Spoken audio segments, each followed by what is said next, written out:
di UNHCR dalam rangka mengikuti kegiatan kita untuk komunitas belajar SMK Negeri 1 Pariaman, yang kali ini kita akan mendengarkan paparan nanti yang disampaikan oleh Bapak Darbi Sultoni sebagai guru penggerak SMK Negeri 1 Pariaman untuk menerangkan apa yang sudah dia ketahui dalam mempelajari modul.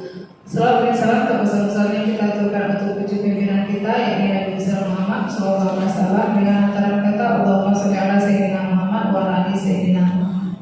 Bapak Ibu yang kami hormati, terima kasih atas kehadiran Bapak Ibu yang sudah meluangkan waktunya hari ini sebagai pengantar pertama untuk kegiatan kombel kita SMK 1 Pariaman. Nanti akan kita tetapkan berapa jam pertemuan kita setiap minggu, tapi itu nanti kita diskusikan. Yang pertama mungkin kita langsung saja meminta kesediaan Pak Darbi Sultoni menyampaikan apa yang sudah didapatkannya dalam mempelajari modul tubuh penggerak. Bapak Darbi Sultoni kita persilakan. Baik, terima kasih Bu Widi. Assalamualaikum warahmatullahi wabarakatuh.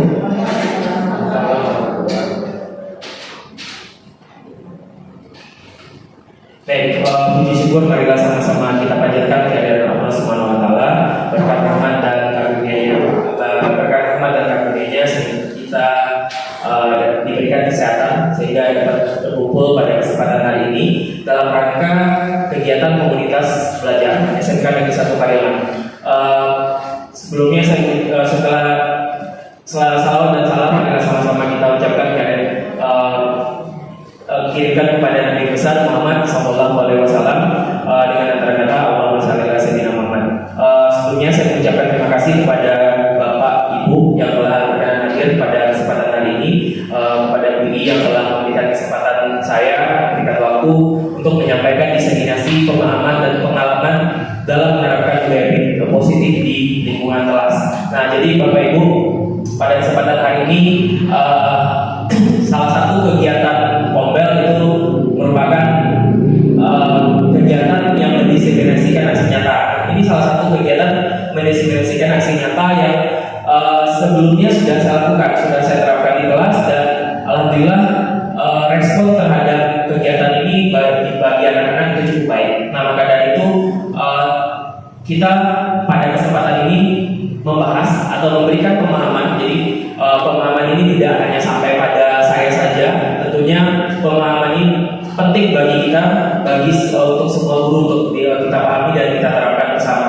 Nah, pada kesempatan ini juga merupakan kegiatan aksi nyata saya sebagai calon guru penggerak angkatan 9 SMK Kota Pariaman. Nah, dalam hal ini kegiatannya berupa diseminasi pemahaman. Nah, diseminasi pemahaman dan pengalaman dalam menerapkan budaya positif di lingkungan sekolah. Nah, untuk kegiatan hari ini ada banyak hal yang terkait dengan budaya positif yang ada di lingkungan sekolah. Apa-apa saja yang perlu kita terapkan terkait dengan budaya positif nantinya. Nah, tentunya ini akan menciptakan suasana belajar yang nyaman, menyenangkan, dan tentram. Nah, menurut Ki Hajar Dewantara, seorang guru diibaratkan sebagai seorang petani. Nah, jadi seorang guru itu diibaratkan sebagai seorang petani yang memiliki peran penting untuk menjadikan tanamannya subur. Nah, ini ibaratnya. Jadi kita seorang guru itu diibaratkan menjadi seorang petani yang tugas kita adalah membuat tanaman-tanaman kita subur. Nah, ini diibaratkan sebagai murid. Tanaman itu diibaratkan sebagai murid. Kemudian Anda pasti memastikan bahwa tanah tempat tumbuhnya tanaman tersebut adalah tanah yang cocok untuk ditanami. Nah, jadi tanah ini diasumsikan sebagai lingkungan sekolah. Nah, sekolah diibaratkan sebagai tanah tempat bercocok tanam, sehingga seorang guru perlu mengusahakan agar sekolah menjadi sekolah lingkungan yang menyenangkan. Nah, jadi tugas seorang guru memastikan kalau lingkungan sekolah itu atau lingkungan belajar untuk murid-murid itu menjadi lingkungan yang menyenangkan, aman, dan cocok untuk tumbuh kembang si anak. Nah, ini tugas kita seorang guru. Dengan demikian, salah satu tanggung jawab besar kita adalah menciptakan suasana atau lingkungan positif yang terdiri dari warga sekolah yang saling mendukung, saling belajar, saling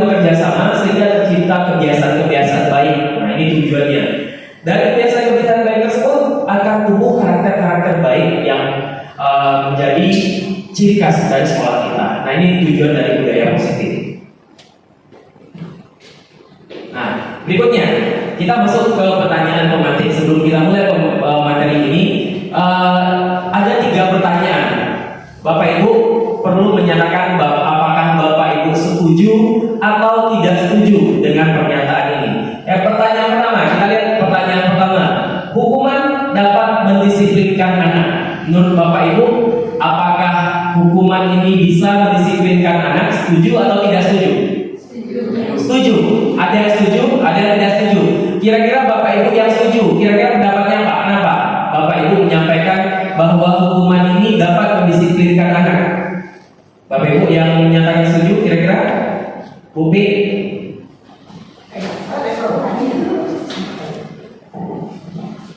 Assalamualaikum warahmatullahi wabarakatuh. Waalaikumsalam warahmatullahi wabarakatuh. Terima kasih atas kesempatannya. Menurut saya hukuman dapat mendisiplinkan anak. Saya setuju dengan pernyataan tersebut. Menurut saya mungkin si anak setelah kita beri hukuman, kedepannya dia mungkin tidak ingin mendapatkan perlakuan itu lagi. Jadi supaya dia tidak mendapatkan perlakuan yang diulangi tersebut, dia akan berubah. Contohnya sesuatu terlambat, misalkan di depan disuruh push up, jadi besoknya dia tidak ingin push up lagi. Kita berharap si anak ini bisa datang untuk lebih tepat waktu. Itu menurut saya. Baik. Kita akan memberikan yang lain. Terima kasih. Baik, terima kasih Bu Upi. Jadi Bu Upi masuk ke dalam kategori setuju. Jadi guru yang setuju dengan statement hukuman dapat mendisiplinkan anak. Bagaimana dengan Bapak Ibu yang tidak setuju? Kira-kira ada ide? Wi, ada ide kira-kira Wi? Terima kasih Pak. Saya melihat kenapa hukuman saya tidak setuju dengan hukuman dapat mendisiplinkan anak. Mungkin pada waktu itu anak merasa mendapat hukuman itu bukannya mendisiplinkan anak, tapi memberikan rasa yang tidak enak pada anak. Walaupun memang awalnya mungkin bisa mendisiplinkan, tapi itu hanya sesaat. Besoknya tidak akan tetap dia terlambat kalau hanya hukuman yang kita berikan kepada anak. Baik, terima kasih Wi untuk pernyataan hukuman dapat mendisiplinkan anak. Menurut sudut pandang Wi tidak setuju karena dapat mengganggu psikologis anak ya Wi, membuat anak merasa tidak nyaman. Nah, kita lanjut ke pertanyaan kedua. Kita belum pastikan dulu jawabannya benar atau salah karena nanti Bapak Ibu akan menyadari mana yang benar, apakah pernyataan ini setuju atau tidaknya ini sesuai dengan nilai-nilai budaya positif yang sesuai dengan standar di Indonesia. Kemudian pemberian hukuman dengan hal positif seperti membaca atau membersihkan halaman sekolah dapat meningkatkan disiplin anak. Menurut Bapak Ibu setuju atau tidak setuju? Jadi pemberian hukuman seperti membaca, membersihkan halaman sekolah dapat meningkatkan disiplin anak. Menurut Bapak Ibu ini Bapak Ibu setuju atau tidak setuju dengan pernyataan ini? Setuju. Oke, ada lain? Ada yang tidak setuju Bapak Ibu? Tidak. Kita lanjut ke yang berikutnya. Memberikan penghargaan dapat meningkatkan motivasi belajar anak. Nah, ini pertanyaan yang ketiga. Memberikan penghargaan atau reward dapat meningkatkan motivasi belajar anak. Kira-kira Bapak Ibu setuju atau tidak setuju? Setuju. Kira-kira ada alasannya kenapa Bapak Ibu setuju atau tidak setuju?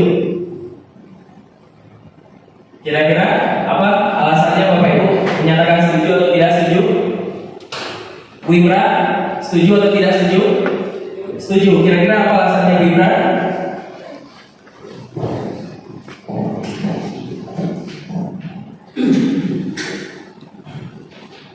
Assalamualaikum warahmatullahi wabarakatuh. Waalaikumsalam warahmatullahi wabarakatuh.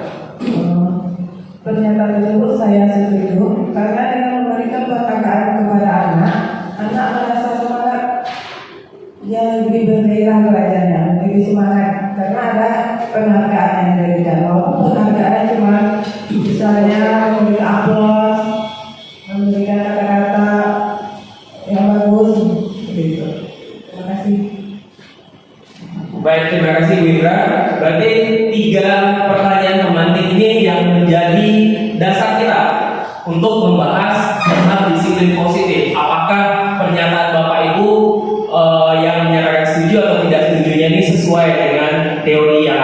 Nah, sekarang kita masuk pertanyaan ini nanti otomatis akan terjawab setelah kita mempelajari materi ini, Bapak Ibu. Kita masuk ke materi yang pertama. Nah, perubahan paradigma teori kontrol atau teori pilihan. Nah, jadi ini merupakan ilusi ya, Bapak Ibu. Bapak Ibu pasti tentunya udah tahu tentang ilusi. Ilusi itu apa, Bapak Ibu? Ilusi hayalan. Jadi kepercayaan kita sebenarnya. Nah, di sini terdapat 4 ilusi paradigma yang sebenarnya yang ada dalam diri kita, yang ada dalam mindset kita terkait dengan kontrol, sistem kontrol. Nah, ternyata ini merupakan miskonsepsi. Jadi yang sebelumnya, yang pertama kita lihat ilusi guru mengontrol murid.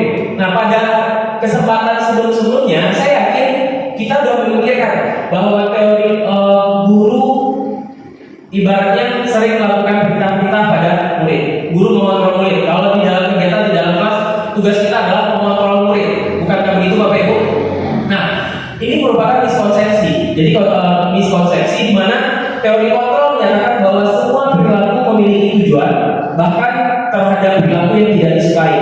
Jadi walaupun tampaknya guru sedang mengontrol perilaku murid, hal demikian terjadi karena murid sedang mengizinkan dirinya dikontrol. Nah, ini konsepnya. Jadi pada dasarnya kita tidak mengontrol. Jadi kita tidak mengontrol murid.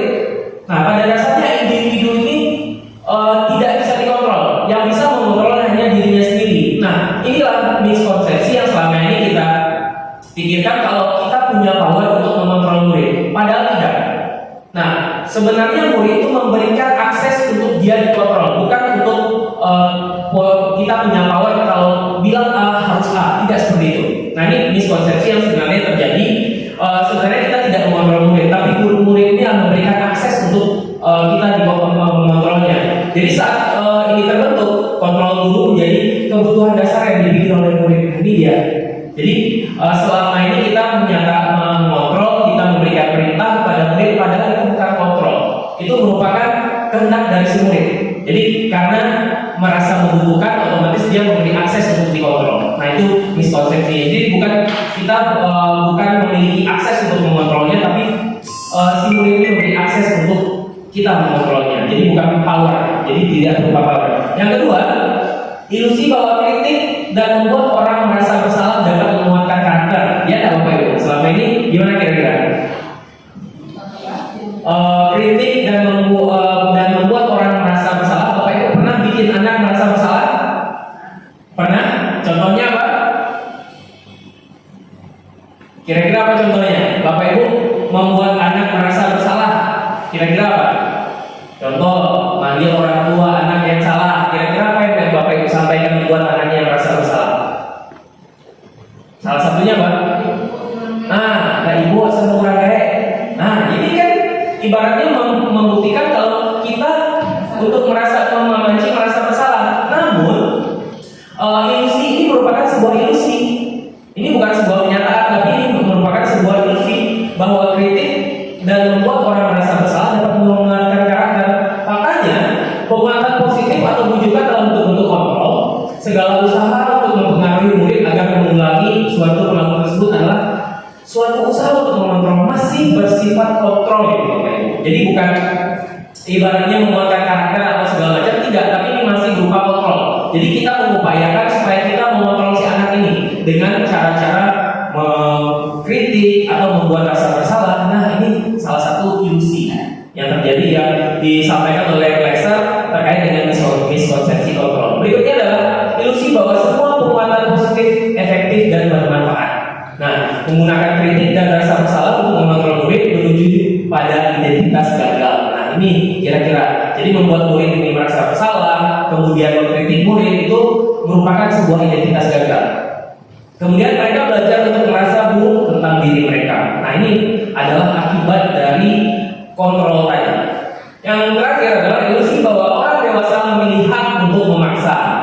Nah, ini juga salah satu ilusi yang terjadi di sekolah kita, fenomena yang terjadi di sekolah kita. Kalau kita orang dewasa, ibaratnya kita punya hak untuk mengontrol si anak-anak tersebut. Nah, banyak orang dewasa yang percaya bahwa mereka memiliki tanggung jawab untuk membuat murid-muridnya berbuat hal tertentu. Nah, perilaku memaksa tidak akan efektif untuk jangka panjang dan sebuah hubungan permusuhan akan terbentuk. jadi jika kita terus berusaha mengontrol, memaksa anak untuk melakukan ini sesuai dengan permintaan kita, otomatis ini akan menimbulkan sebuah permusuhan atau ada hal rasa yang tidak nyaman yang muncul dari murid. Nah, itu kurang lebih gambarannya. Nah, ini kira-kira bentuk paradigma stimulus respon menjadi teori kontrol atau teori pilihan. Nah, ini kira-kira Bapak Ibu, siapa sesungguhnya yang memilih kontrol? Nah, untuk stimulus respon ini yang biasanya kita lakukan semuanya di awal-awal. Nah, ini yang ideal yang harus dilakukan. Yang pertama adalah realitas kebutuhan kita itu sama. Nah, kita memikirkan bahwa kebutuhan kita itu sebenarnya sama, tapi sebenarnya apa? Kebutuhan kita itu berbeda. Jadi kebutuhan kita dengan kebutuhan anak itu tentunya berbeda.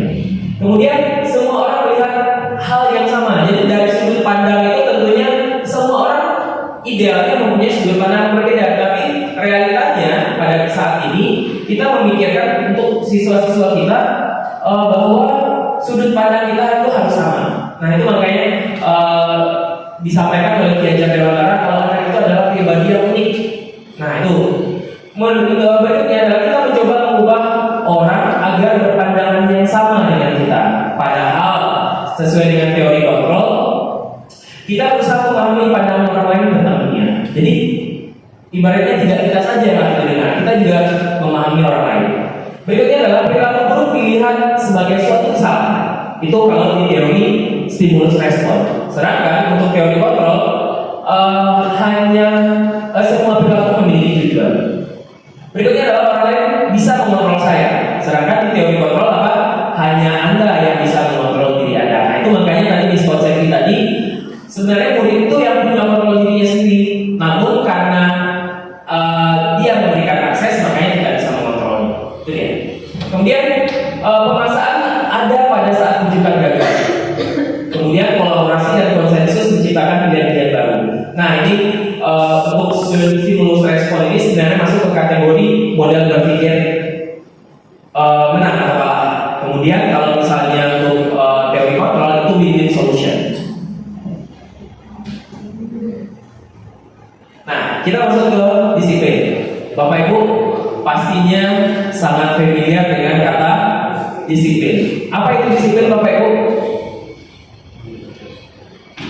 Bapak Ibu pasti menjor-jorkan setiap belajar anaknya harus disiplin, anaknya harus tanggung jawab. Disiplin itu sendiri apa? Menurut pandang Bapak Ibu?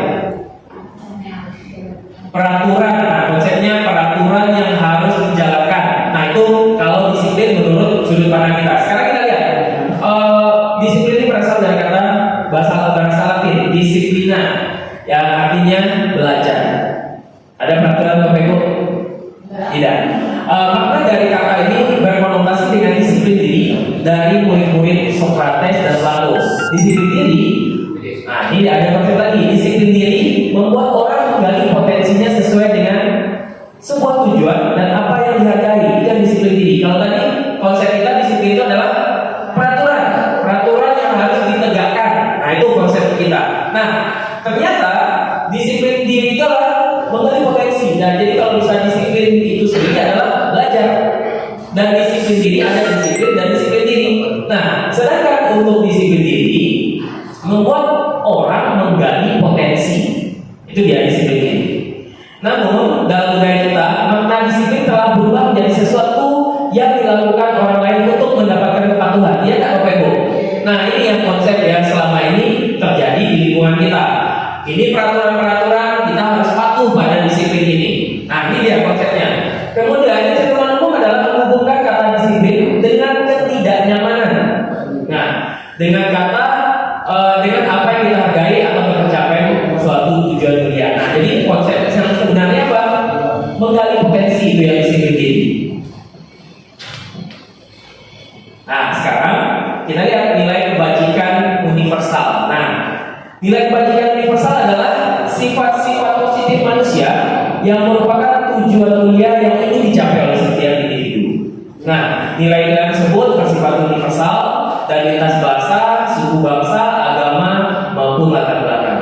Nah, setiap perilaku, jadi setiap perilaku manusia ini tentunya punya tujuan. Ini menurut si Dresser dalam teori kontrol.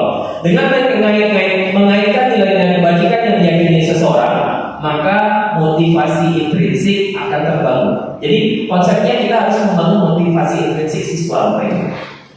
Sehingga menggerakkan motivasi diri dalam jadi itulah kira-kira konsepnya. Kemudian ada nilai-nilai kebajikan. Jadi di kurikulum Merdeka, pemerintah saat ini menjor-jorkan yang namanya profil pelajar Pancasila. Sebenarnya ini merupakan nilai-nilai kebajikan Bapak Ibu. Sebelumnya kan kita sudah ada yang namanya pendidikan karakter, ya Bapak Ibu. Nah ini pendidikan karakter. Nah sekarang pemerintah menjor-jorkan yang namanya profil pelajar Pancasila. Nah inilah kira-kira nilai-nilai kebajikan yang perlu dicapai oleh siswa di Indonesia. Nah nilai itu ada apa aja?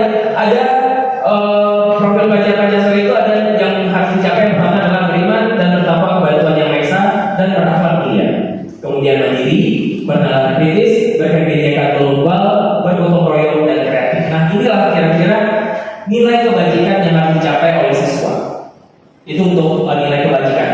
Dan nilai kebajikan ini nantinya yang akan kita turunkan menjadi keyakinan kelas, kemudian disiplin-disiplin yang lain, itu yang akan kita bahas berikut ini. Nah, kita masuk ke 3 motivasi perilaku manusia. Nah, sekarang kita lihat ada pertanyaan mematik. Pernahkah Bapak Ibu melakukan sesuatu untuk mendapatkan senyuman dari orang lain? Untuk mendapat hadiah, untuk mendapatkan uang, atau mendapatkan pujian? Pernah Bapak Ibu? Pernah. Contohnya, kapan situasinya kira-kira Bapak Ibu melakukan sesuatu untuk dapat senyuman, kemudian untuk dapat hadiah, mendapatkan uang, mendapatkan pujian? Pujian dari siapa Bapak Ibu? Dari siapa kira-kira tujuannya? Melakukan sesuatu untuk dapat pujian. Contohnya dari mana? Dari atasan. Ya, kemudian dari guru dulu waktu sekolah kita sekolah, ya. Kemudian dapat senyuman dari orang lain, kira-kira apa yang Bapak Ibu lakukan? Motivasi Bapak Ibu, contoh motivasi dapat senyuman dari orang lain. Memberikan senyuman dulu. Berikan senyuman dulu, biar kita dapat senyuman juga. Oke. Berikutnya melakukan sesuatu untuk mendapatkan uang. Oke, sekarang kita lihat kira-kira apa lagi alasan untuk melakukan itu. Nah, pada dasarnya ada 3 motivasi perilaku manusia itu untuk melakukan sesuatu. Jadi manusia itu punya motivasi untuk melakukan sesuatu dan ada tingkatan yang paling tinggi posisinya. Kita lihat. Nah, yang pertama adalah motivasi untuk menghindari atau tidak nyamanan atau hukuman. Di sekolah, kira-kira ada nggak Bapak Ibu yang seperti itu? Anak-anak kita. Nah, pada ini ada tingkatan terendah dari motivasi perilaku manusia. Biasanya mereka sedang menghindari permasalahan yang mungkin muncul dan berpengaruh pada mereka secara fisik, psikologis maupun tidak terpenuhinya kebutuhan mereka. Bila mereka tidak melakukan tindakan tersebut, motivasi ini bersifat internal. Ada nggak kira-kira menurut Bapak Ibu contohnya yang dilakukan oleh siswa kita? Yang dasarnya hukuman yang dilakukan oleh siswa kita, yang masih dilakukan oleh siswa kita, yang dasarnya hukuman, takut kalau kena hukum. Contohnya ada nggak sekolah kita? Contohnya simpel aja Bapak Ibu. Kalau anak-anak kita sebagian besar memang sudah termotivasi karena memang disiplin. Tapi kalau yang datang pagi demi tidak dihukum, lewatnya kemana Bapak Ibu? Mencet pagar supaya dia bisa masuk ke sekolah tanpa dihukum. Nah ini merupakan salah satu motivasi untuk ketidaknyamanan takut hukuman. Nah yang kedua, dia disiplinnya karena takut hukuman. Kemudian ada Bapak Ibu yang menyatakan kalau terlambat 5 menit nggak boleh masuk lagi. Anak-anak itu buru-buru nggak? Buru-buru masuk nggak? Iya. Tapi motivasinya apa? Supaya tidak dihukum, supaya tidak kena usir. Ya, Berarti motivasi itu ada motivasi yang salah berarti. ya, benar sekali. Ini motivasinya motivasi ekstrinsik. Nah ini salah satu motivasi yang kategorinya paling rendah. Nah motivasinya ekstrinsik. Jadi tidak lahir dari diri sendiri karena paksaan saja. Nah, yang kedua adalah untuk mendapatkan imbalan atau penghargaan dari orang lain. Ada nggak kelihatan kasus ini Bapak Ibu lihat di sekolah kita? Motivasi anak yang untuk mendapatkan imbalan dan penghargaan dari guru. Ada nggak kira-kira? Bapak Ibu yang bawa buku nilai, pegang buku nilai, kemudian anak yang awalnya tidak tunjuk tangan, yang tidak mau ada yang bisa jawab pertanyaan ini, ya. Kemudian ketika Bapak Ibu pegang buku nilai, langsung tunjuk tangan. Ya nggak? Ada nggak kasus seperti ini Bapak Ibu? Nah, ini merupakan salah satu contoh motivasi untuk mendapatkan imbalan atau penghargaan. Ini contohnya. Nah, satu tingkat di atas motivasi yang pertama, di sini orang berperilaku untuk mendapatkan imbalan atau penghargaan dari orang lain.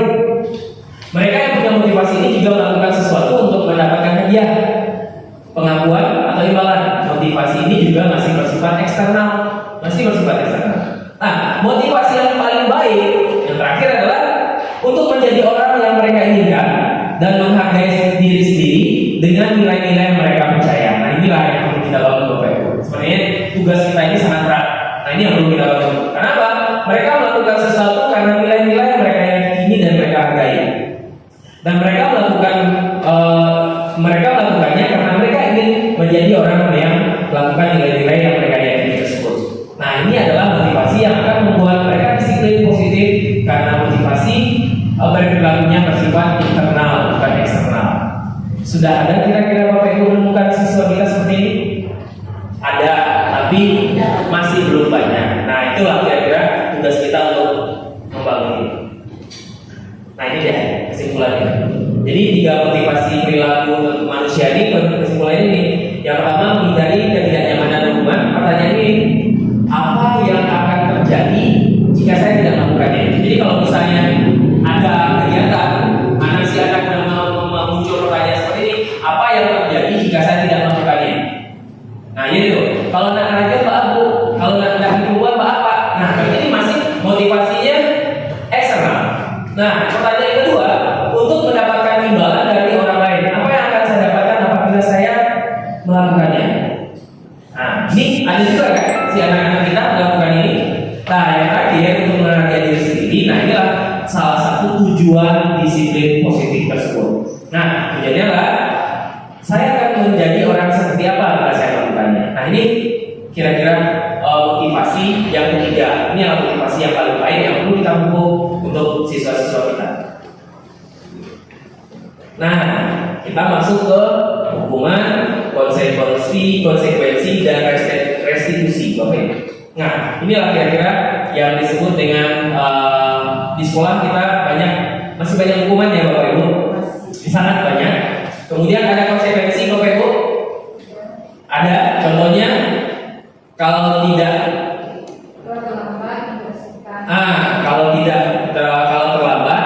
bersihkan ini, atau kalau misalnya tidak mengumpulkan tugas tepat waktu, tambah lagi tugasnya. Tuh. Kemudian restitusi inilah salah satu disiplin positif yang paling tinggi di kala ini. Nah, kita lihat. Ini ada kategorinya Bapak Ibu. Ada identitas gagal, ada identitas sukses. Jadi, yang 3 ini ada hukuman, konsekuensi, restitusi. Nah, kita bahas yang 2 ini dulu Bapak Ibu. Hukuman. Bapak Ibu masih sering ngasih hukuman? Masih. Nah, sekarang kita lihat. Hukuman pada dasarnya sesuatu yang menyakitkan yang harus terjadi. Itu hukuman. Kemudian akan lahir rasa tidak nyaman untuk murid dalam jangka panjang. Kemudian dalam pemberian hukuman, korban akan mendapatkan keadilan. Nah, kemudian murid atau anak akan tersakiti dan efeknya nanti adalah perilaku pasif, agresif juga akan meningkat. Nah, konsekuensi ini merupakan segala sesuatu yang harus terjadi. Jika kita melakukan ini, konsekuensinya apa? Kalau hukuman gimana Bapak Ibu? Kalau lambat, langsung saat. Ada nggak seperti itu? Ada. Itu kan spontan. Nah, kalau konsekuensi kita sudah rencanakan, kita sudah sepakati dari awal. Contoh di peraturan kelas, kita sepakati kalau terlambat 5 menit tidak boleh masuk lagi. Nah, kalau yang terlambat lebih dari 5 menit, otomatis konsekuensinya tidak boleh masuk. Nah, itu yang konsekuensi. Tapi kalau hukuman gimana? Nah, ada yang terlambat langsung tuh. Kalau misalnya Bapak Ibunya tidak mood atau segala macam, siswa yang terlambat ya pulang aja. Ya, kan ada kejadian-kejadian seperti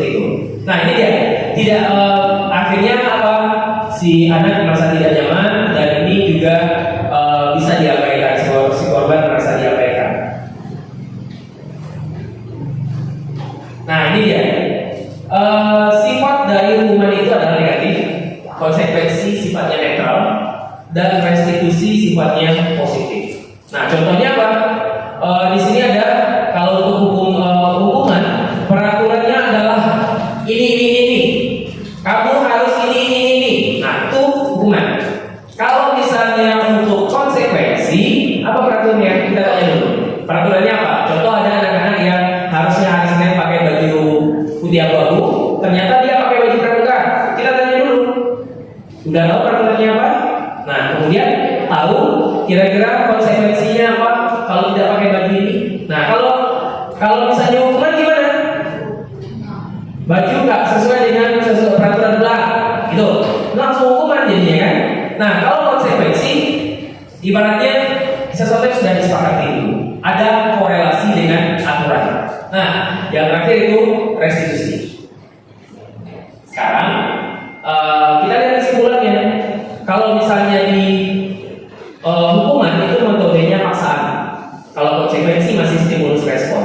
Kalau restitusi itu sudah masuk ke dalam teori kontrol. Nah, kesimpulannya adalah hukuman bersifat tidak terencana atau tiba-tiba. Nah, hukuman tidak bersifat terencana atau tiba-tiba. Anak atau murid tidak tahu apa yang akan terjadi.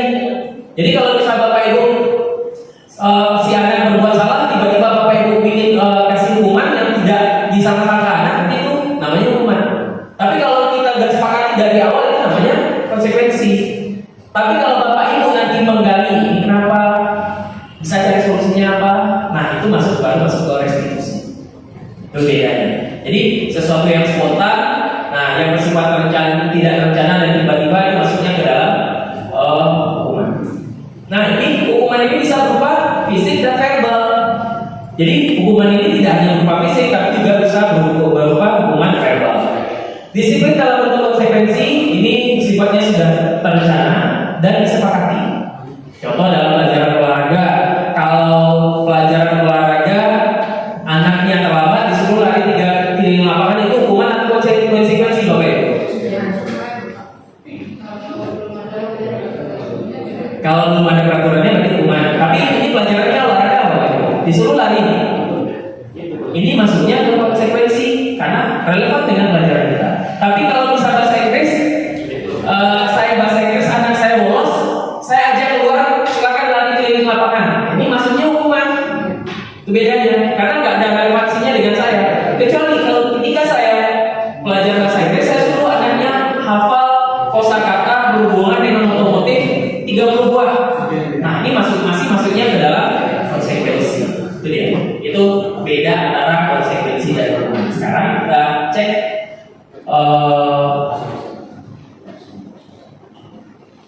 nah, ini Bapak Ibu. Kita lihat ini Bapak Ibu. Yang pertama, Bapak Ibu tentukan apakah ini hukuman atau konsekuensi.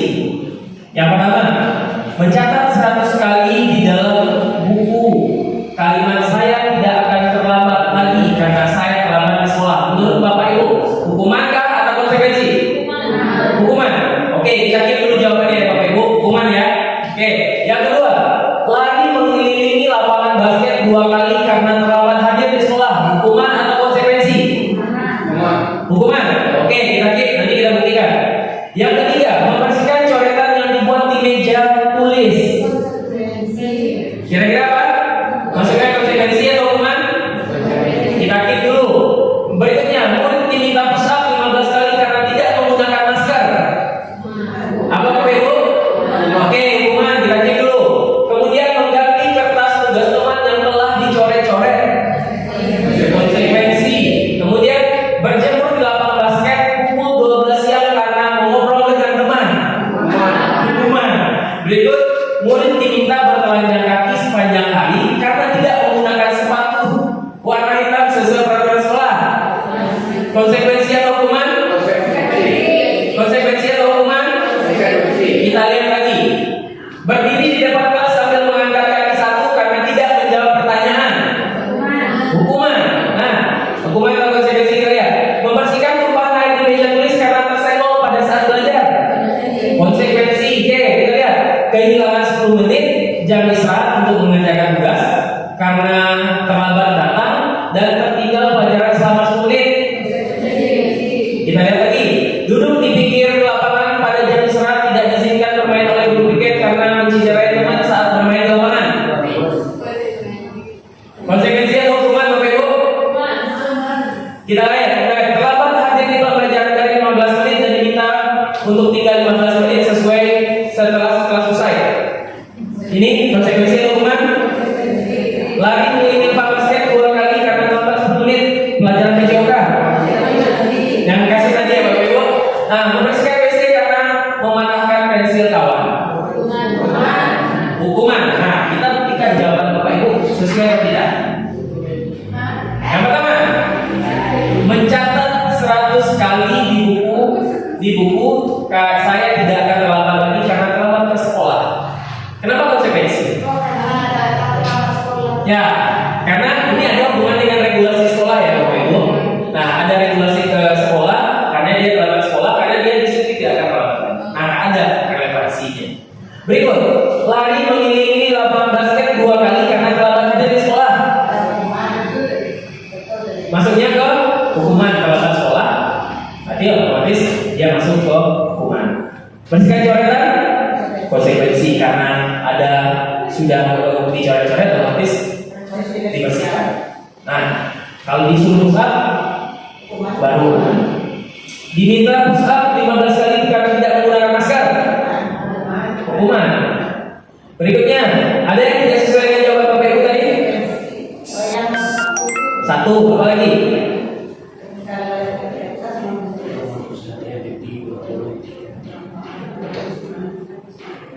Coba lihat Bapak Ibu. Murid diminta bertelanjang kaki sepanjang hari karena tidak menggunakan sepatu warna hitam. Kenapa ini menjadi hukuman Bapak Ibu? Konsekuensi. Kenapa konsekuensi? Kenapa hukuman? Jawabannya hukuman. Kenapa hukuman? Karena hukuman fisik. Ada hukuman fisik.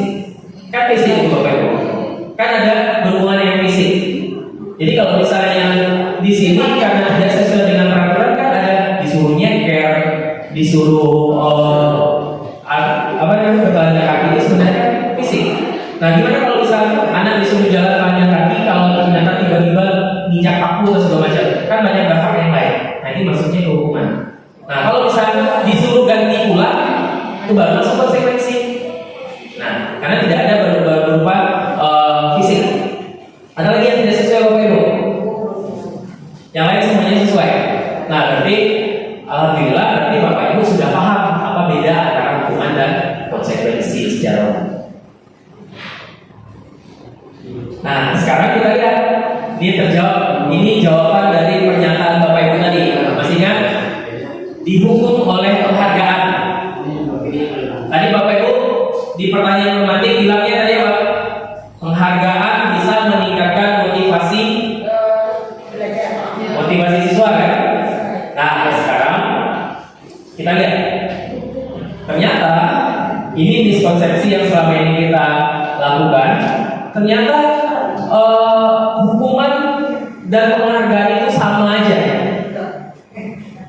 Jadi hukuman dan juga penghargaan itu dosanya sama.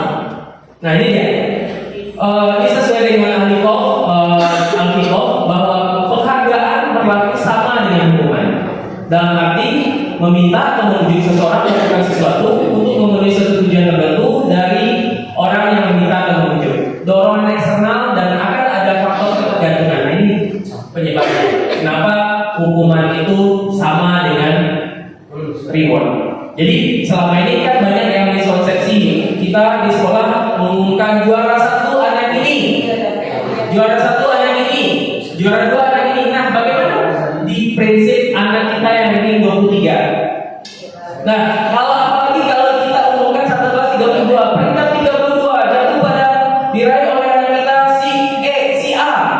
Bagaimana perasaannya? Nah, itu ya. Jadi ini konsep dari hukuman dan juga penghargaan. Jadi bagi anak yang peringkat 1, 2, dan 3, mungkin ini merupakan sebuah penghargaan. Tapi bagaimana untuk anak-anak yang peringkat 23, 36?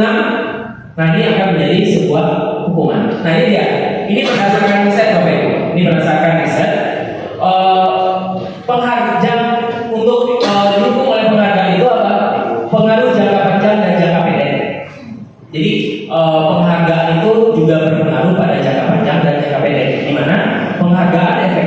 ketika kita menginginkan seorang untuk melakukan sesuatu yang kita inginkan dalam jangka pendek. Itu jangka pendeknya. Contoh, bapak ibu pergi MGMP. Nah, pergi MGMP, apa harganya bapak ibu? Harganya MGMP itu nanti apa? Penghargaannya apa? Sertifikat. Nah, itu penghargaan yang ikut MGMP. Kalau saya dengar di bahasa Indonesia, kalau 3 kali berturut-turut tidak ikut MGMP, maka tidak akan dapat sertifikat. Itu dulu ya Bu Ibra ya. Nah, berarti ini masuknya ke penghargaan. Ya kan? Ada penghargaan. Kalau yang sering dan ikut MGMP setiap hari akan dapat nilai amat baik. Nah, bagaimana kalau misalnya ini kita lakukan di jangka panjang?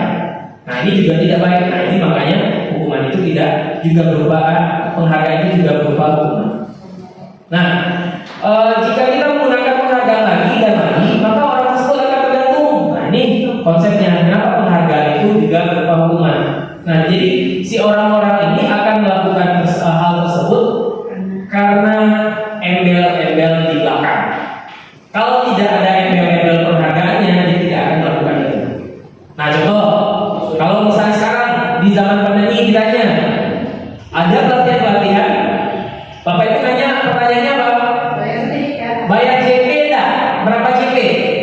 Kalau 30, kurang dari 30, enggak ada nilainya, bukan kredit.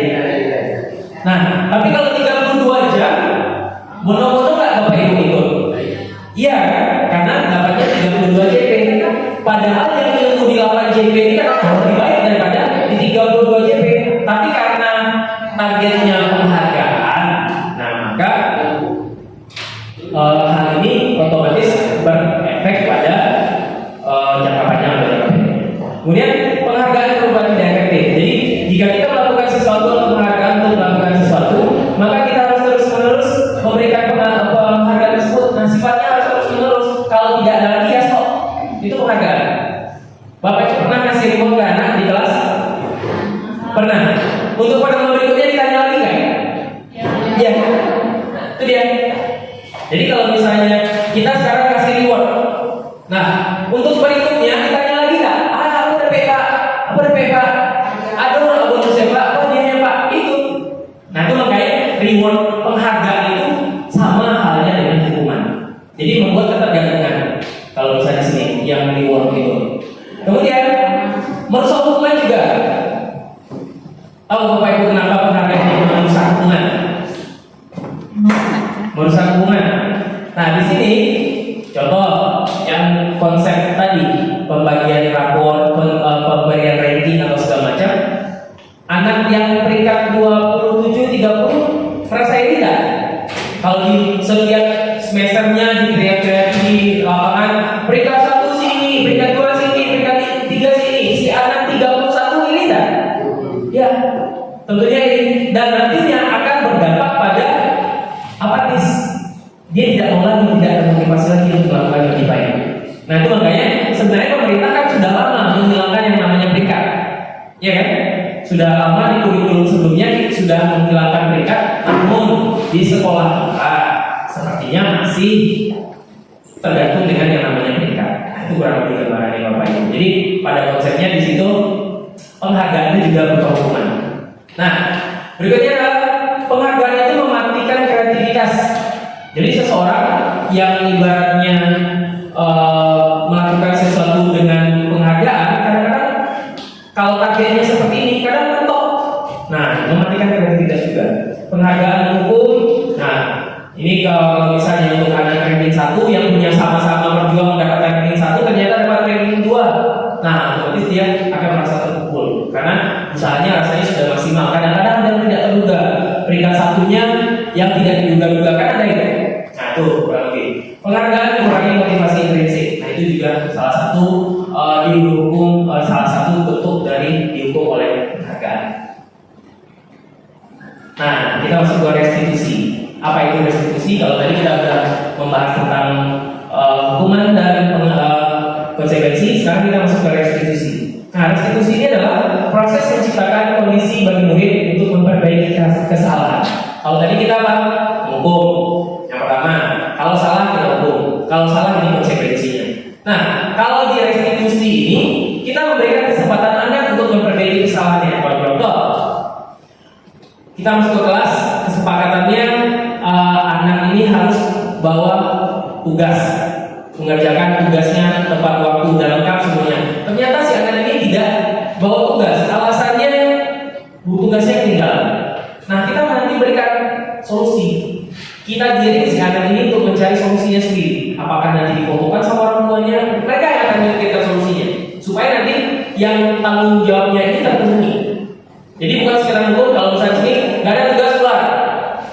Nah, tapi kita giring si anak ini mencari solusi supaya tugasnya ini tetap ada, walaupun dengan cara-cara yang berbeda.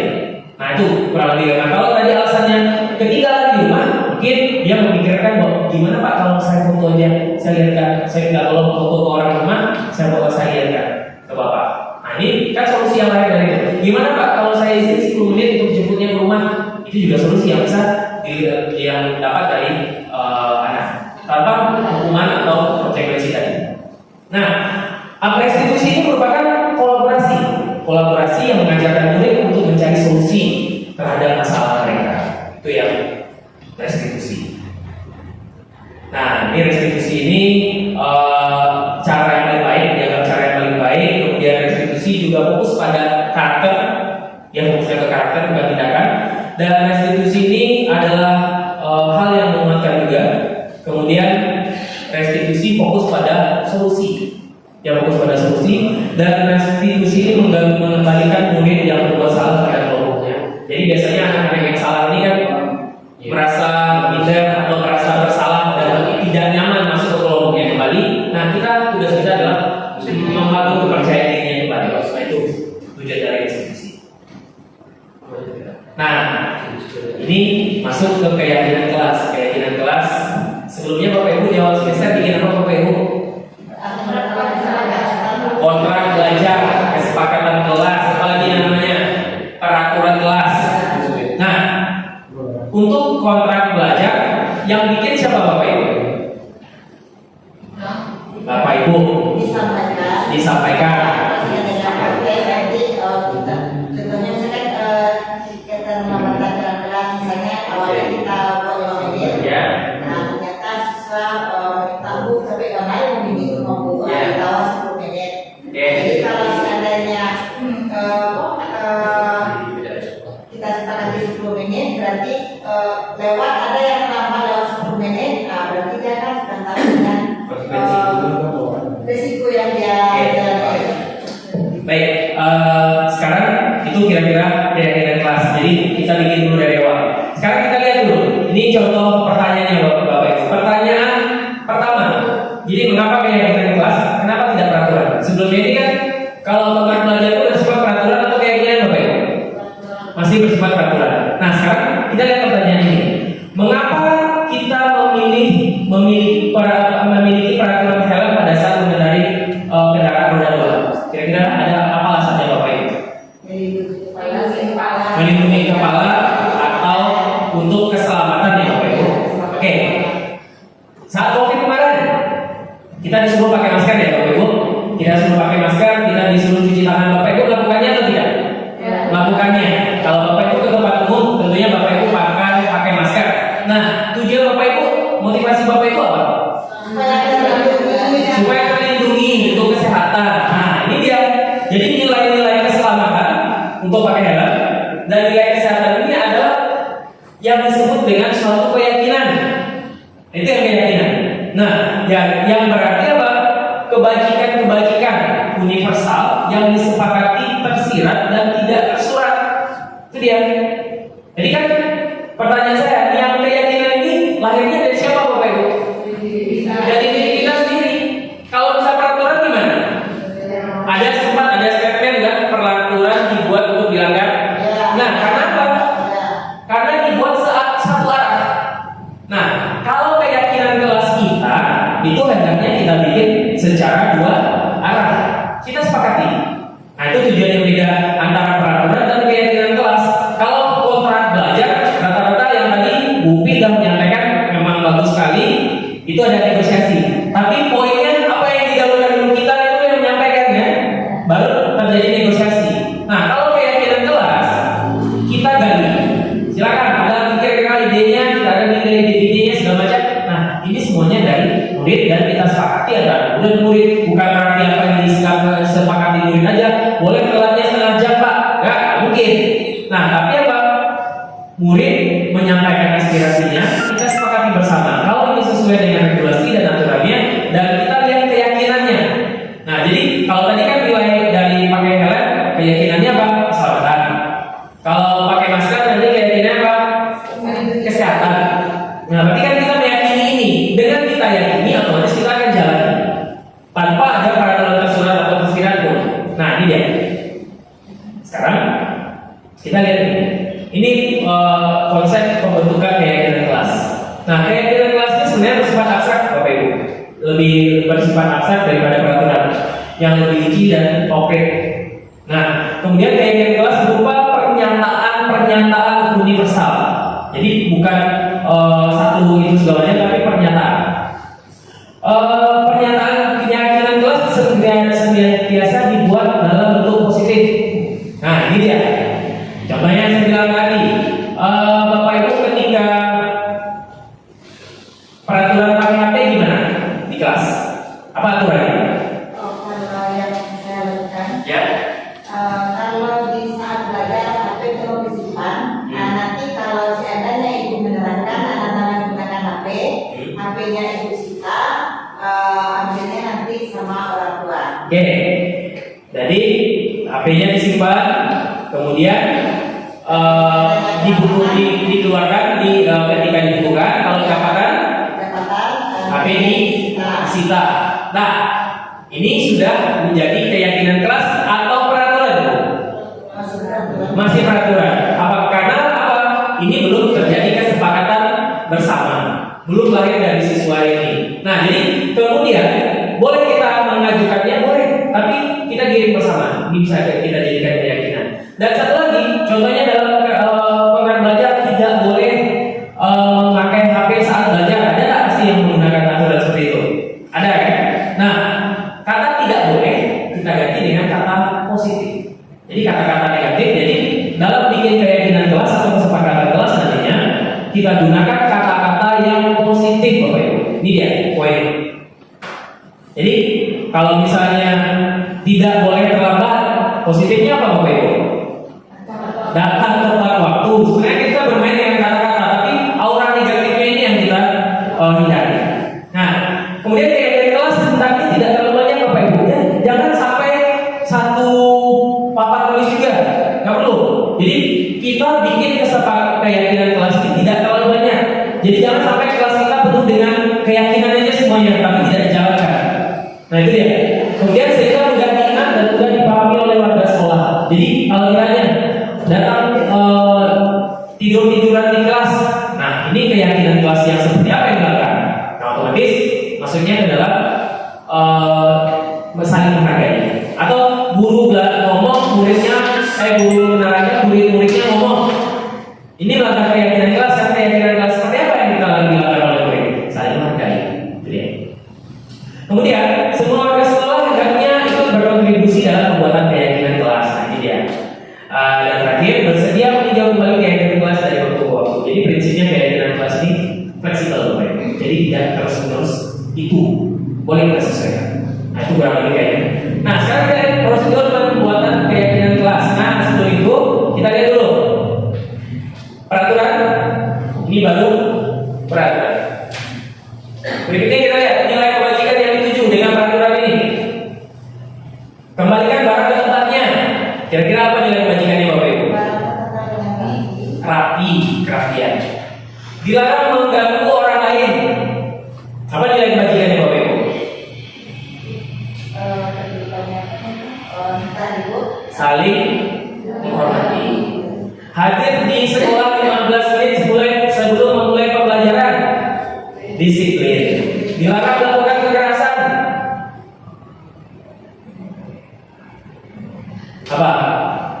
Boleh cinta damai atau saling menghormati. Dilarang menggunakan narkoba. Kesehatan. Bergantian atau giliran. Antri. Disiplin apa? Maksudnya antri ya, keteraturan. Dilarang rokok. Kesehatan. Gunakan masker.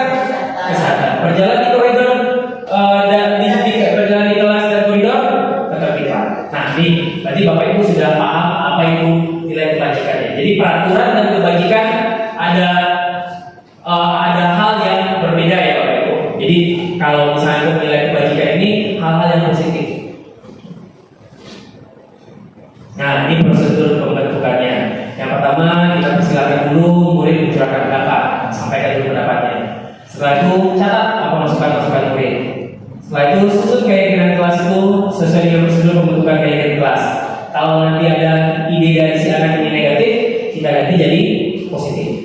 Kemudian hijau dan kembali daftar curah pendapat yang dicatat.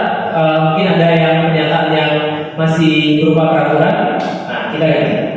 Kemudian dijawab keyakinan kelas secara berkala. Setelah keyakinan kelas selesai dibuat, warga dipersilakan meninjau, kemudian ditandatangani oleh siswa termasuk itu dia. Jadi keyakinan kelas kita semuanya semua belum semua pakai tanda tangan siswa ya Bapak Ibu. Nah itu dia masih kalau masalah kayak ini yang sudah melakukan itu, yang lain masih belum. Nah secara lisan dan juga masih dalam berupa peraturannya. Nah itu dia. Kemudian keyakinan kelas selanjutnya diletakkan di dinding. Nah ini kayaknya yang belum kita lakukan juga. Nah itu kurang lebih gambaran tentang keyakinan kelas. Nah kita masuk ke 5 kebutuhan dasar manusia. Kita lagi Bapak Ibu. Kebutuhan dasar manusia. Pada dasarnya manusia ini memiliki 5 kebutuhan dasar. Nah yang pertama adalah dibagi jadi 2, kebutuhan fisiologis dan kebutuhan psikologis. Nah jadi yang pertama adalah kebutuhan bertahan hidup. Ini masuk ke dalam kesehatan, rumah, dan makanan. Itu fisiologis. Kemudian kebutuhan sayang dan rasa diterima, penguasaan, kebebasan, dan kesenangan. Inilah kebutuhan dasar manusia. Jika ada, jadi kalau misalnya Bapak Ibu menemukan anak yang masih bandel, contoh kalau misalnya di sini ada nggak Bapak Ibu, anak Bapak Ibu yang di dalam kelas sering cari perhatian?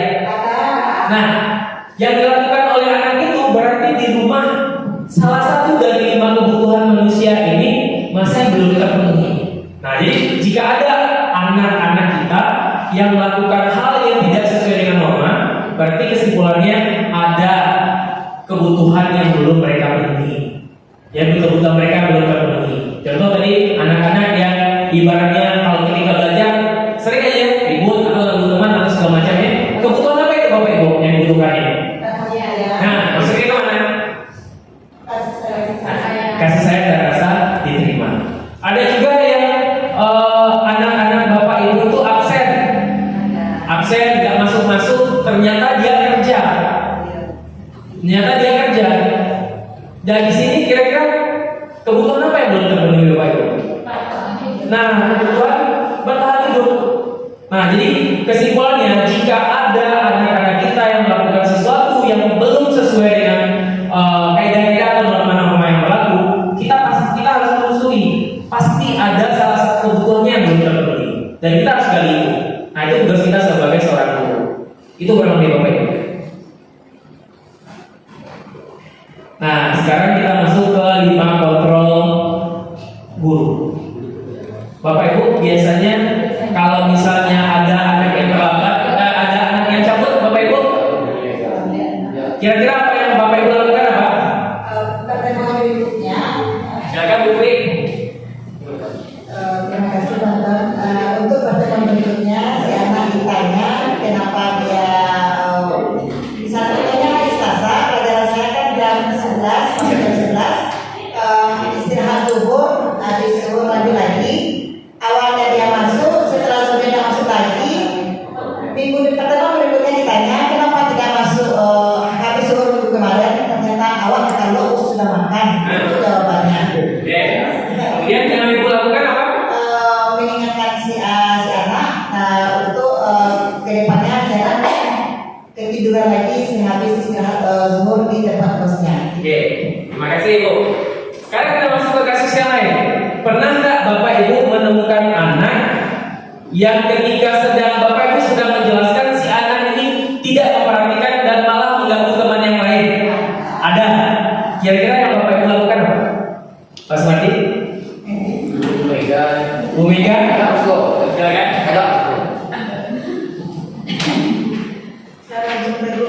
Langsung background. Caranya gimana Bu? Kayak ngomong, Ya. sekarang berdiri di depan tadi ngomong. Oke. Itu versi Bu Mega.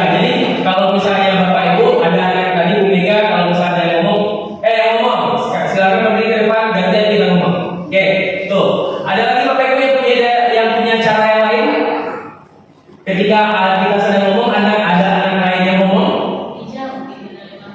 Bu Riza, kira-kira ada? Tidak. Baik, ini adalah salah satu posisi guru ya, posisi kontrol guru ketika menghadapi masalah-masalahnya. Jadi posisi kontrol guru ini ada 3 Bapak Ibu. Pertama, identitas gagal, identitas sukses, dan kontrol diri. Nah, yang pertama ada 5 posisi kontrol. Yang pertama adalah guru sebagai penghukum. Nah, guru sebagai penghukum ini ciri-cirinya apa? Apa yang dilakukan oleh guru? Yang pertama, memarahi, menghadik, menunjuk-nunjuk. Pernah Bapak Ibu menunjuk-nunjuk? Pernah. Menyakiti? Tidak. Menyindir? Pernah. Pernah. Kemudian ini perkataan guru. Kalau kamu tidak melakukannya lagi, awas kamu ya. Pernah Ibu, Bapak Ibu melakukan itu? Pernah. Pernah. Kemudian hasilnya apa? Murid kadang-kadang berbohong. Iya tak? Kenapa lambat tadi? Langsung pertanyaan seperti itu kan? Tadi kenapa lambat? Kan udah masuknya jam segini. Akhirnya muridnya mau apa? Tadi ada itu Bu, obatnya bocor. Kenapa minggu depan nggak masuk? Nah, kenapa minggu depan nggak masuk? Ya kan? Kalau dengan cara kita menghadik atau segala macam, kenapa nggak masuk minggu lalu? Minggu lalu nggak masuk. Nah, padahal kita lihat dia jalan. Jawabannya apa? Saya sedang sakit Pak. Nah, karena apa? Karena aku tipu. Berikutnya adalah kaitan dengan dunia berkualitas. Jadi murid melakukan itu meletakkan guru di luar dunia berkualitas itu. Murid berkata, biarkan saja nanti juga marah-marah. Nah, kajian salah, anggap aja radio rusak. Itu jadi kan? Kalau kita melakukan itu, dampaknya pada murid adalah mengulangi kesalahan itu kembali. Nah, ini posisi guru penghukum masih kita lakukan Bapak Ibu? Masih. Nah, kemudian pembuat rasa bersalah. Pembuat rasa bersalah ini apa? Bapak Ibu, biasanya guru-guru yang membuat rasa bersalah ini melakukan ceramah, melakukan ibaratnya mengajari anak, menceramahi anak dengan mengatakan kamu seharusnya begini, ibu kecewa, bapak kecewa kalau kamu seperti ini, padahal kamu seharusnya begini. Ada nggak kira-kira Bapak Ibu lakukan? Ada. Berarti Bapak Ibu berada di posisi apa? Membuat rasa bersalah. Nah, kamu sebenarnya seharusnya tahu ibu sudah lelah sekali mengatakannya. Ibu stres berulang-ulang kali ibu katakan itu juga. Ada nggak? Nggak sekali 2 kali ibu sampai mudah-mudah. Iya nggak? Ya. Nah, ini berarti posisi Bapak Ibu masih berada posisi pembuat rasa bersalah. Ada apa? Manjur ya Bapak Ibu. Kemudian kira-kira hasilnya apa? Menyembunyikan. Ini kira-kira di anak. Ketika kita buat anak merasa bersalah, otomatis dia menyangkal, berbohong dan menyembunyikan. Ini biasanya. Ini berdasarkan riset ya Bapak Ibu. Kemudian murid meletakkan guru di dunia di dalam dunia berkualitas. Jawabannya apa?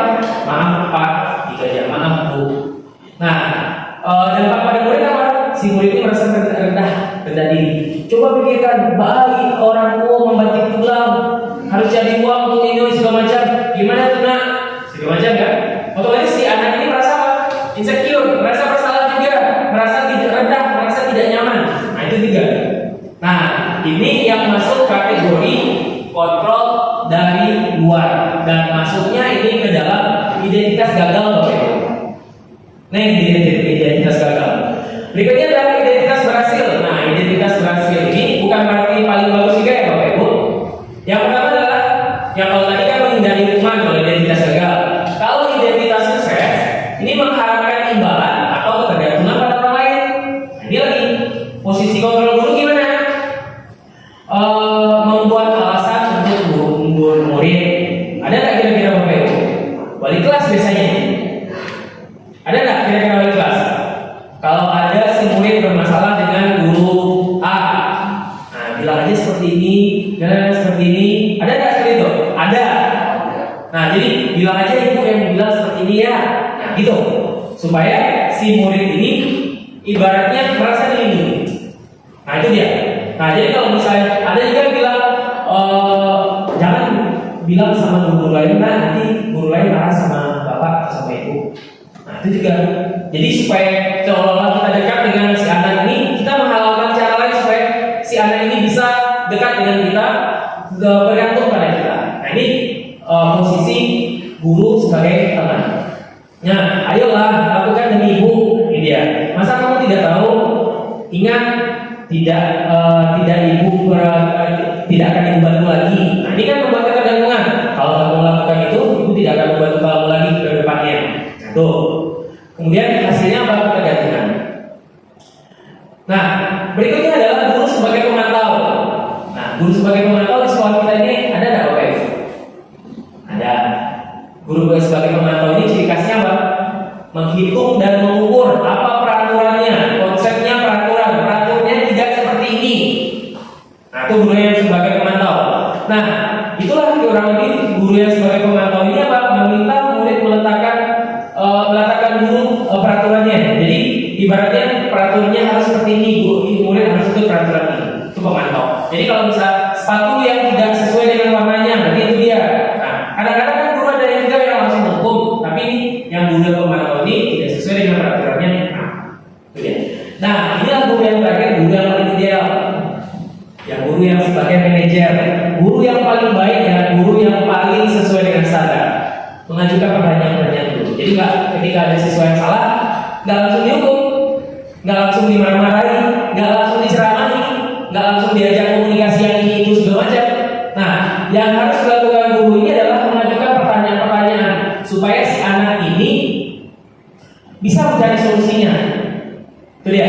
Kemudian apa yang kita yakini? Jadi kalau misalnya di kelas, ingat kesepakatan, kamu tahu kesepakatan kelas kita seperti apa?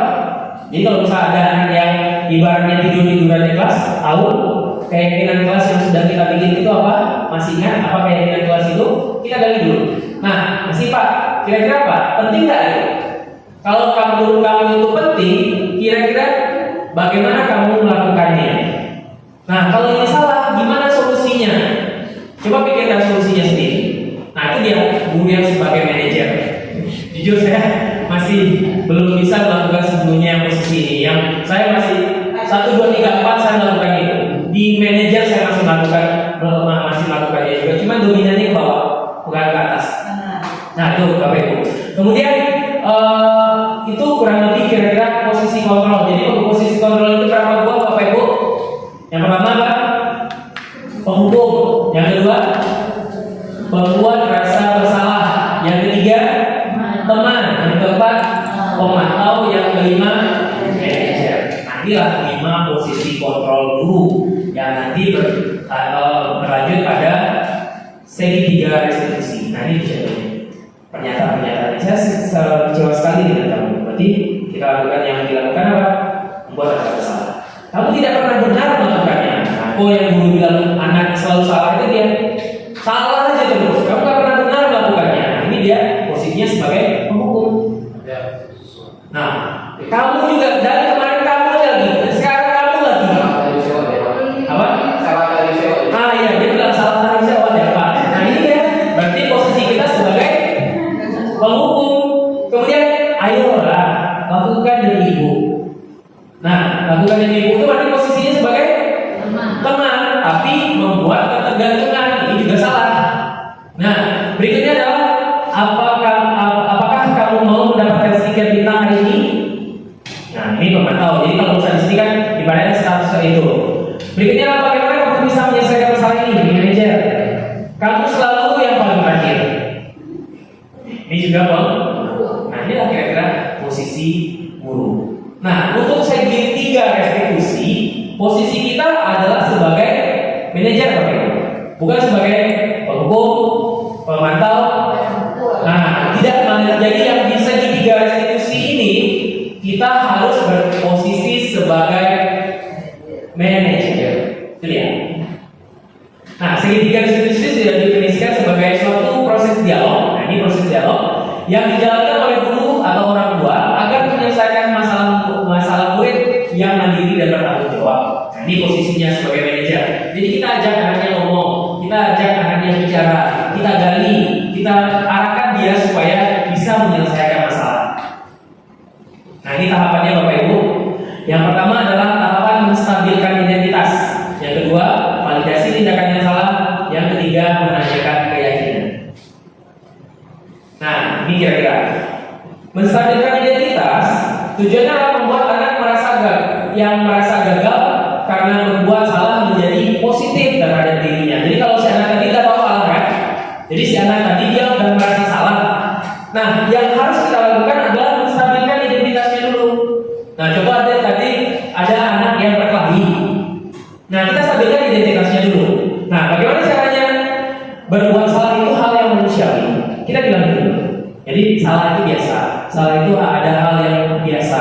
Jadi nggak usah khawatir atau nggak usah takut. Nah, tidak ada manusia yang sempurna. Itu juga. Jadi cara-cara kita ngomong seperti itu. Jadi kalau misalnya kemarin si anak berkelahi, dia emosi gara-gara temannya segala macam, akhirnya bertengkar. Nah, kita panggil si anaknya. Tidak tahu alasan bapak atau ibu manggilnya di sini udah apa. Si anaknya pasti udah tahu kan alasannya dipanggil. Nah, kita tahu. Coba ceritakan ke bapak kira-kira masalahnya apa. Nah, berarti itu salah atau benar? Salah Pak. Oke, itu sebenarnya berbuat salah itu hal yang biasa. Tapi pada saat dasarnya bapak atau ibu tidak mencari-cari kesalahan, tapi kita mau cari solusinya. Jadi kita pasti bisa menyelesaikan permasalahan ini. Bapak ibu tidak tertarik untuk mencari tahu siapa yang benar, siapa yang salah. Yang bapak ingin adalah menyelesaikan masalah. Kalau kamu menyalahkan dirimu sendiri terus menerus, apakah kamu akan bersikap baik pada dirimu sendiri? Nah, ini kira-kira pertanyaan yang benar. Nah, setelah kita stabilkan identitasnya, kita lanjut ke validasi kebutuhan. Membantu murid mengenali basic need, kebutuhan dasar yang ingin dipenuhinya. Nah, tadi beberapa kebutuhan dasar Bapak Ibu? 5 ya. Nah, basic need ini. Nah, kemudian dengan cara berkata apa? Kamu saja kan, kamu bisa kan melakukan sesuatu yang lebih buruk. Nah, kamu bisa saja kan melakukan, tapi kamu tidak melakukannya. Dipuji dulu sedikit, walaupun sudah buruk, tapi kita puji dulu sedikit. Terima kasih, tidak melakukannya lebih buruk lagi. Itu dia. Kemudian kamu pasti punya alasan mengapa melakukan itu. Jadi kalau misalnya contohnya muridnya marah-marah, bertengkar dengan teman, atau cabut, atau tidur-tiduran, kita tanya dulu alasannya apa. Kenapa sampai seperti itu? Berikutnya, apa yang penting bagi kamu? Kemudian kamu boleh tetap berusaha menjaga sikap itu, tapi tambahkan sikap lain yang tepat. Kemudian, maukah kamu belajar cara lain untuk mendapatkan yang kamu butuhkan tanpa harus menuntut? Nih kalau bisa bertengkar, apa kamu bisa melakukan yang lebih baik lagi besok? Itu pertanyaan validasi. Nah, yang terakhir adalah menanyakan keyakinan. Anak melihat kesalahannya dibuka dengan norma sosial. Nah, ini caranya. Apa nilai yang kita percaya di kelas kita? Nilai-nilai apa yang kita sepakati? Kelas yang ideal itu seperti apa? Nah, kamu ingin jadi anak seperti apa? Kemudian apa yang kamu rasakan? Apa yang kamu lakukan jika menjadi orang yang seperti apa? Nah, inilah kira-kira proses untuk melakukan segitiga restitusi. Sekarang kita lihat contohnya Bapak Ibu. Nah, ini contoh segitiga restitusi yang saya lakukan.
ketiduran di kelas.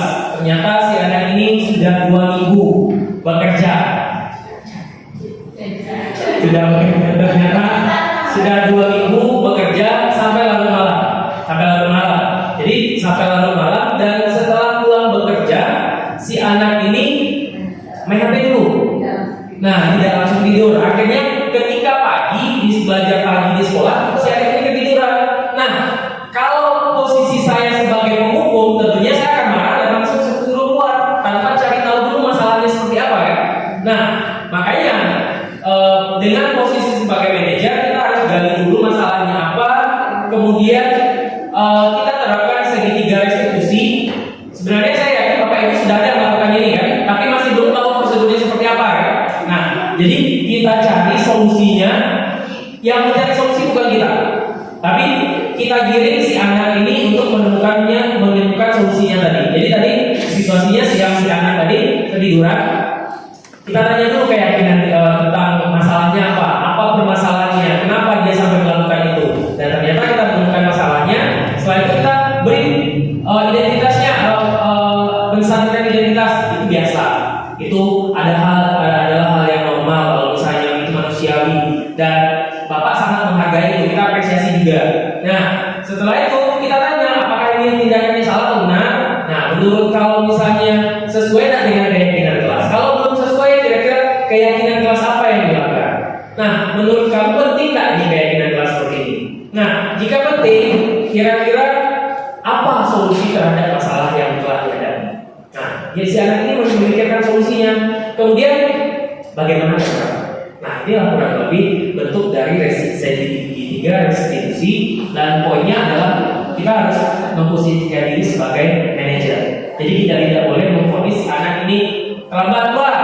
Kalau misalnya ketiduran di kelas keluar, ya. Nah, saya pribadi pun pernah melakukan itu. Saya pribadi pun pernah melakukan itu. Namun ibaratnya melakukan hal ini tentunya tidak semudah membalik telapak tangan ya Bapak Ibu. Tidak semudah membalik telapak tangan, tentunya butuh proses, dan dengan kemauan untuk berubah dan memperbaiki diri, tentunya insya Allah kita akan mendapatkan keberkahan dan melahirkan siswa-siswa yang ibaratnya sesuai dengan nilai-nilai profil belajar Pancasila. Nah, itu kurang lebih Bapak Ibu secara umumnya. Setelah ini kita melakukan refleksi dulu, hal baik apa yang Bapak Ibu pelajari yang ternyata sebelum dan sesudah, before and after-nya Bapak Ibu. Kira-kira apa Bapak Ibu? Ada yang mau menyampaikan sesuatu? Terima kasih Pak. Dari yang sudah Bapak paparkan, saya ambil yang bisa saya dapatkan ilmu.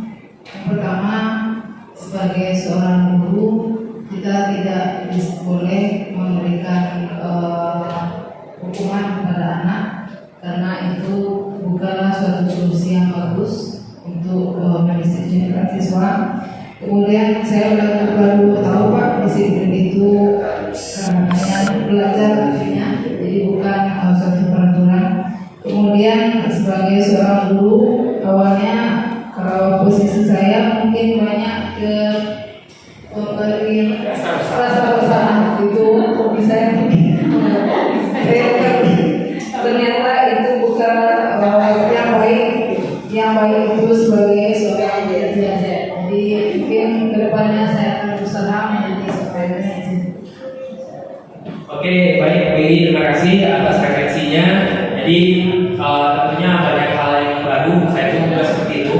Banyak hal baru yang kita pelajari, dan kita sebagai guru harus menjadi pembelajar sepanjang hayat. Dan itulah kira-kira materi yang saya dapatkan melalui pendidikan guru penggerak, dan ini perlu didiseminasikan ke teman-teman supaya ilmu ini tidak saya saja yang tahu. Jadi kalau misalnya saya saja yang tahu, otomatis ini kenapa lagi nih Shanton? Nah, jadi ini kenapa lagi nih Shanton tumben, atau dibilang saya nantinya ibarat tersapu segala macam. Nah, karena tiba-tiba perubahan drastis dan segala macam, tentunya perubahan ini butuh proses ya Bapak Ibu.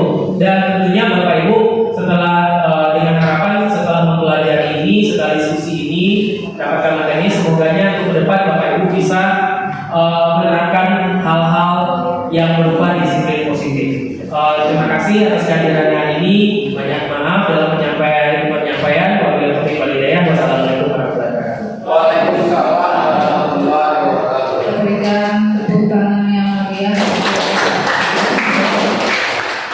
Terima kasih Pak. Jujur hari ini saya betul-betul banyak belajar dari satu modul ini Pak ya. Satu modul yang betul-betul membuka mata kita. Kita ingin berusaha menjadi lebih baik lagi dengan apa yang sudah Bapak sampaikan. Mudah-mudahan menjadi amal ibadah bagi Bapak dan kita pun bisa menerapkan. Dan untuk komunitas kita memang itu ini salah satunya sudah menjadi sudah jadi bahan belajar bagi kita